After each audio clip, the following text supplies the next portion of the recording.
Assalamualaikum warahmatullahi wabarakatuh. Selamat pagi santri-santriku semua. Alhamdulillah di pagi hari ini pada pembelajaran TIK kita sudah mencapai pembelajaran kedua.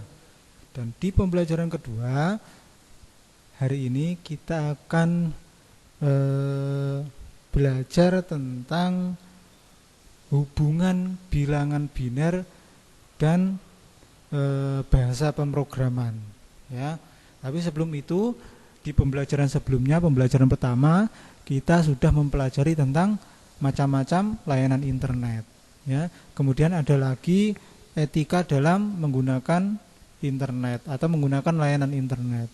Kemudian ada kode rahasia ya, pentingnya kode rahasia dan bagaimana cara membuat kode rahasia, ilustrasi membuat kode rahasia ya. Dan hari ini kita akan belajar tentang hubungan bilangan biner dan bahasa pemrograman ya. Nah, sebelum kita menuju ke materi, nah, halaman 68 ya, kalian buka halaman 68 di buku paket. Ini hanya sekedar wawasan saja ya. Nah, karena hubungan di pembelajaran sebelumnya yaitu tentang kode rahasia, di sini ada sedikit pengetahuan tentang tombol rahasia pada Windows di keyboard kalian. Nah, apa tujuannya tombol rahasia ini? Jika sewaktu-waktu komputer PC kalian pada saat kalian mengerjakan tugas misalkan ya, tiba-tiba mouse kalian itu mengalami error dan tidak bisa digunakan. Nah, pada saat itulah tombol rahasia ini akan digunakan. Apa saja? Nah, contohnya ketika ingin mengunci layar dengan menggunakan tombol Windows dan L. Jadi tombol Windows-nya ditekan, tahan, kemudian pilih tombol L. Ini ya Windows-nya, kemudian L-nya ini. Ini kita tahan dan kita tekan L. Nah, terkunci ya. Nah, itu untuk mengunci layar. Kamu dapat menekan tombol Windows lalu tahan, kemudian tekan tombol L. Dengan cara tersebut layar komputer akan terkunci dan takkan ada orang yang dapat menyalahgunakan komputermu. Ini kalau kalian memasukkan password ya, akan aman. Jika tidak ada passwordnya, cukup ditekan enter saja, layar akan terbuka kembali. Ini ya, kita tekan enter. Nah, selanjutnya ketika mencari dokumen, kamu biasanya akan membuka folder My Computer atau Windows Explorer biasanya ya. Windows Explorer itu ada di sini. Ini ya, ini namanya Windows Explorer atau folder My Computer ini. Nah, bagaimana jika mouse-nya tiba-tiba rusak? Nah, alternatif caranya atau tombol rahasianya adalah dengan menekan tombol Windows, tahan, kemudian diikuti dengan menekan huruf E. Kita coba. Tahan, kemudian tekan E. Nah, ini ya, Explore-nya atau Windows Explore-nya muncul. Selanjutnya, ketika ingin mengubah tampilan layar menjadi 3 dimensi, kamu dapat menekan tombol Windows lalu tahan, kemudian tekan tombol Tab. Jadi untuk yang ini tidak semua 3 dimensi ya. Misalkan untuk yang Windows 10 ini, Windows 10 ini ya. Kita tekan Windows dan juga Tab. Nah, yang muncul adalah seperti ini. Ya, yang muncul seperti ini. Jadi tidak semua ya. Ada beberapa yang ada beberapa komputer juga yang jika ditekan Windows dan Tab akan tampilannya akan berubah menjadi 3 dimensi.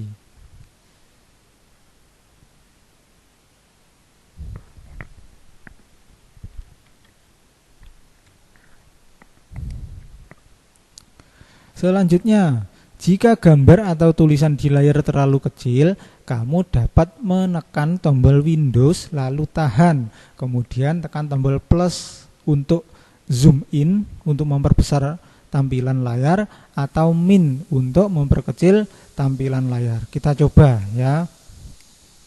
Tekan tombol Windows, kemudian plus atau min. Nah, ini ya. Seperti ini.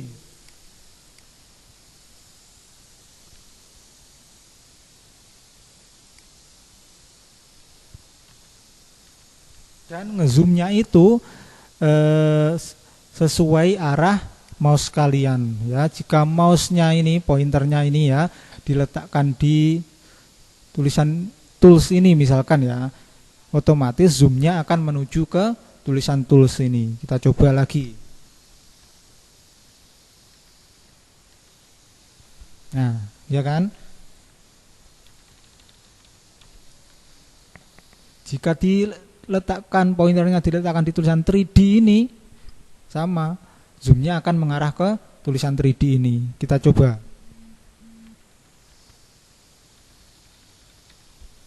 Seperti itu ya. Selanjutnya, ketika membuka peramban web atau web browser ya, web browser ada Google Chrome, Firefox dan sebagainya, kamu dapat membuka beberapa tab sekaligus untuk berpindah tab.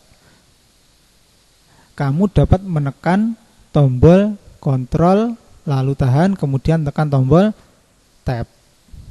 Ya, kita coba. Kita buka Google Chrome-nya. Kemudian untuk berpindah tab, kamu dapat menekan tombol Ctrl lalu tahan, kemudian pilih tombol tab.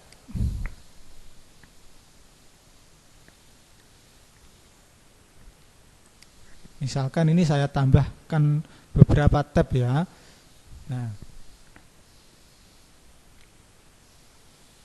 posisi tab ada di awal sini. Jika kita tekan Ctrl Tab akan berpindah. Perhatikan ya, ini kan warna putih ini agak abu-abu ya, agak gelap. Saya tekan lagi. Nah, seperti itu ya. Selanjutnya, ketika ingin menutup halaman web atau folder yang sedang dibuka, kamu dapat menekan Ctrl lalu tahan, kemudian tekan tombol W. Ya. Misalkan kita buka web browsernya, kemudian kita tekan Ctrl W, apakah akan menutup? Ya, benar sekali ya. Web browsernya akan menutup. Kita coba sekali lagi ya.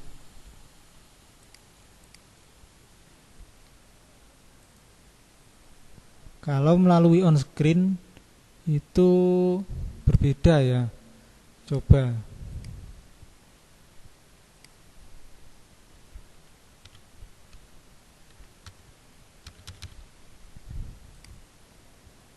Saya ulangi lagi.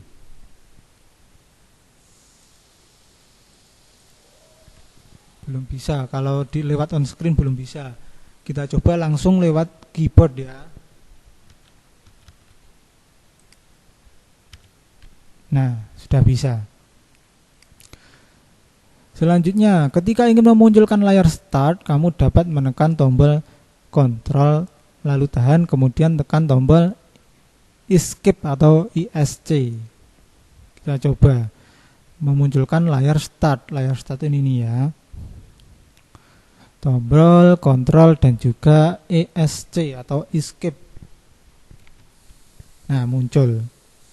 Jadi Ctrl ESC sama artinya dengan menekan tombol Windows. Sama ya. Itu. Selanjutnya ketika ingin menutup program yang sedang dibuka, kamu dapat menekan tombol Alt kemudian spasi plus C. Nah, untuk menutup program ini terlalu ribet ya. Ini pun juga bisa, tapi kalau saya untuk menutup program, misalkan di sini saya membuat folder baru. Ini ya, kalian tekan Alt dan juga F4. Ya, Alt ini dan juga F4. F4-nya ada di atas angka 1 kalau di keyboard ya. Ada F1, F2, F3, F4. Ya. Kita coba.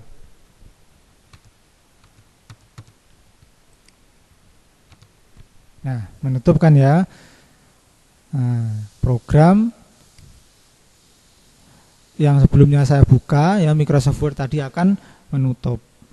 Nah, mungkin itu ya sedikit kilasan tentang tombol rahasia. Sebenarnya masih banyak lagi tombol-tombol rahasia jika kalian mouse kalian pada saat mengerjakan tugas mengalami error. Ya, misalkan ini. Untuk mengklik kanan misalkan ini ya. Untuk mengklik kanan kalian tekan tombol ini ya yang ada di keyboard. Kita coba.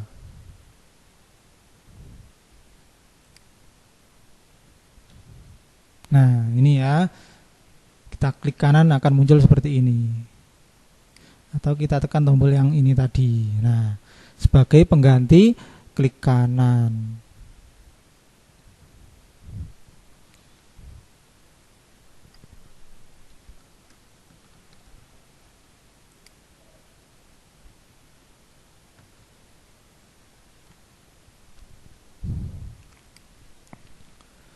Kemudian untuk membuka dokumen baru ya, misalkan ini ya, harusnya kan file new. Nah, jika mouse-nya rusak atau error, kalian cukup menekan tombol Ctrl tahan kemudian pilih N. Nah, misalkan menulis.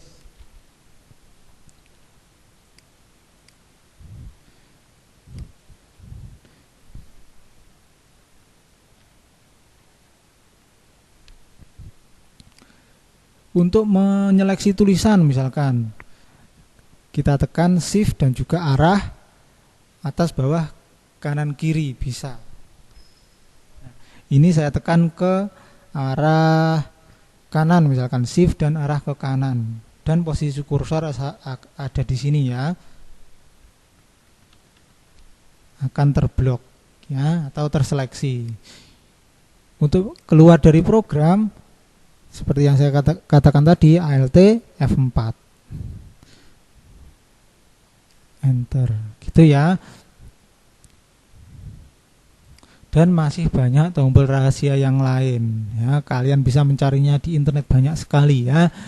Selanjutnya kita masuk ke materi, yaitu tentang hubungan bilangan biner dan bahasa program. Apa sih itu bilangan biner? Nah, sebenarnya di buku yang versi baru ini sudah diajarkan di kelas 5 kalau nggak salah ya, kelas 5 mungkin ya. Jadi apa sih itu bilangan biner? Nah ini ya, bilangan biner adalah sistem bilangan 2 digit yaitu 0 dan 1. Jadi bilangan biner itu merupakan bilangan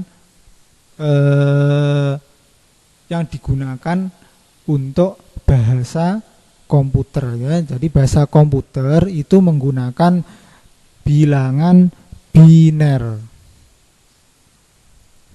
Kemudian nah ini ya, bilangan biner merupakan dasar dari semua sistem bilangan berbasis digital. Jadi yang komputer itu hanya bisa memahami bilangan biner ini. Ya. Contohnya komputer. Komputer adalah perangkat digital karena komputer memproses bilangan biner. Bagaimana bilangan biner bekerja? Nah, seperti halnya manusia, mesin pun memiliki bahasa untuk berkomunikasi. Jika manusia menggunakan huruf, angka, simbol dalam menuliskan pesan atau berkomunikasi, maka mesin menggunakan bilangan biner untuk berkomunikasi antar mesin. Nah, ini contohnya ya. Nah, halo Lintang, apa kabar? Ini antara komunikasi antar manusia. Nah, bahasa yang digunakan oleh manusia saat berkomunikasi. Dan ini ada 01, 000001 dan sebagainya. Itu merupakan bahasa yang digunakan oleh komputer saat berkomunikasi. Nah, cara membacanya ini, ilustrasi cara membaca ini ada di kelas 5 kalau nggak salah ya. Bagaimana menurutmu? Apakah kamu mengerti pesan yang dituliskan oleh komputer? Apakah menurutmu komputer mengerti obrolan yang sedang kamu lakukan bersama kawanmu? Manusia dan mesin menggunakan bahasa yang berbeda. Jadi ingat ya, manusia dan mesin itu menggunakan bahasa yang berbeda. Ini kalau manusia menggunakan angka, huruf, dan simbol. Jika komputer itu menggunakan bilangan biner. Ya. Agar manusia dapat berkomunikasi dengan mesin, maka perlu adanya bahasa yang dapat dipahami oleh manusia. Supaya komputer bisa memahami bahasa manusia, maka harus ada programnya ya, ada program untuk menerjemahkan, istilahnya seperti itu ya. Maka perlu adanya bahasa yang dapat dipahami oleh manusia. Kemudian para ahli menciptakan bahasa pemrograman agar manusia dapat berkomunikasi dengan mesin. Bahasa pemrograman ini digunakan untuk menulis program dalam proses yang disebut programming atau pemrograman. Jadi supaya bisa berinteraksi dengan komputer, maka perlu adanya programming. Gitu ya. Nah, ini contohnya. Sebagai contoh, tadi belum saya jelaskan ya bahasa program. Bahasa pemrograman, pengertiannya. Jadi, pengertian bahasa pemrograman itu adalah rangkaian atau serangkaian kata, kemudian simbol yang memungkinkan pengguna ya, yang tidak lain adalah manusia, memberikan perintah kepada komputer. Ya, jadi serangkaian kata dan simbol yang memungkinkan pengguna memberikan perintah ke komputer. Ilustrasinya seperti ini ya. Sebagai contoh, kamu ingin membuat game misalkan. Pertama, kamu membuat program menggunakan bahasa pemrograman yang kamu kuasai. Misalnya Python.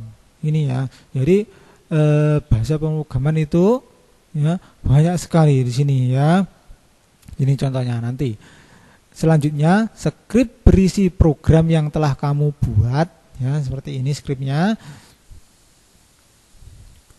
akan diterjemahkan ke dalam bilangan biner untuk selanjutnya menghasilkan game, musik, dan video. Ini contohnya ya, ini skrip dari bahasa pemrograman. Jadi contohnya ini, kalian buat bahasa pemrogramannya, kemudian diterjemahkan atau dikomputasikan ke bilangan biner, ya, bilangan yang bisa dipahami oleh komputer tadi. Nah, nanti akan menjadi program komputer, gitu ya. Misalkan membuat game sederhana saja, ya, nah kalian buat skripnya di sini, kemudian akan diterjemahkan ke bilangan biner dan menjadi program. Ya, ini disebut programming. Ya, ada banyak bahasa pemrograman yang biasa digunakan pada komputer, misalnya HTML atau CSS, JavaScript, PHP, Python, kemudian Visual Basic, C, dan C++. Nah, ini mungkin jarang ya untuk kalian. Kalau saya yang sering saya dengar adalah C++, C, kemudian JavaScript. Ya, itu mungkin yang sering saya dengar ya. Namun ragam bahasa pemrograman ini harus digunakan sesuai dengan fungsinya. Jadi bahasa pemrograman itu ada generasinya ya. Generasi pertama itu adalah bilangan biner ini generasi pertama. Kemudian sampai dengan kalau ini C++ ini kalau tidak salah generasi ketiga. Sampai dengan generasi kelima, yaitu di generasi kelima itu komputer beroperasi tanpa adanya pengguna yang memberi perintah. Nah, itu generasi kelima. Namun ragam bahasa pemrograman ini harus digunakan sesuai dengan fungsinya. Manfaat yang kamu peroleh dengan belajar bahasa pemrograman diantaranya dapat membuat aplikasi atau program yang memberikan manfaat bagi banyak orang. Contohnya aplikasi transportasi daring, permainan edukasi, musik, video, toko online, dan robot. Ini misalkan saya kasih contoh ya. Misalkan mouse kalian rusak, kalian ingin men-scan folder kelas 2 ini ya, maka hal yang harus kalian lakukan membuat bahasa pemrogramannya ya. Kita gunakan misalkan CMD ya, bahasa pemrogramannya. Caranya kita tekan Windows R.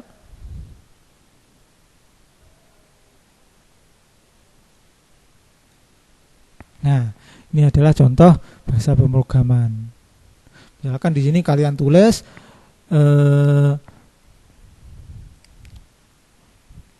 tutorial ini ya, misalkan ya mau men-scan folder tutorial ini ada di partisi D. Di sini kalian tulis D. Misalkan ya ini ya. Nah, ini sudah menuju ke partisi D. Jika ingin men-scan misalkan ada kode-kode tertentu ya, kalian tulis. Nah, dan seterusnya. Ini hanya contoh ya. Kita lanjut ya. Jadi manfaat dari bahasa pemrograman nanti bisa membuat permainan edukasi, transportasi daring, musik, video maupun toko online, dan yang paling canggih adalah robot. Gitu ya. Nah, ini rangkuman materi di bab pertama semester 2 ya. Ini rangkumannya. Mungkin itu ya yang bisa Ustadz sampaikan. Nah, selanjutnya jika ada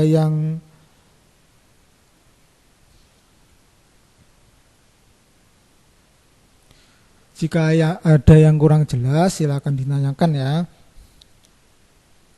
Nah, tugas kalian adalah mempelajari materi yang sudah saya berikan ya, atau bisa melihat video ini halaman 68 sampai dengan 70. Itu ya, tugasnya melaporkan setelah kalian melihat video, kemudian atau dibaca materinya, kemudian dipahami. Ketika sudah selesai kalian laporkan ke ustadznya. Nanti format laporannya akan saya kirimkan lewat WA ya. Mungkin itu saja yang bisa Ustadz sampaikan. Ada kurangnya mohon maaf. Wassalamualaikum warahmatullahi wabarakatuh.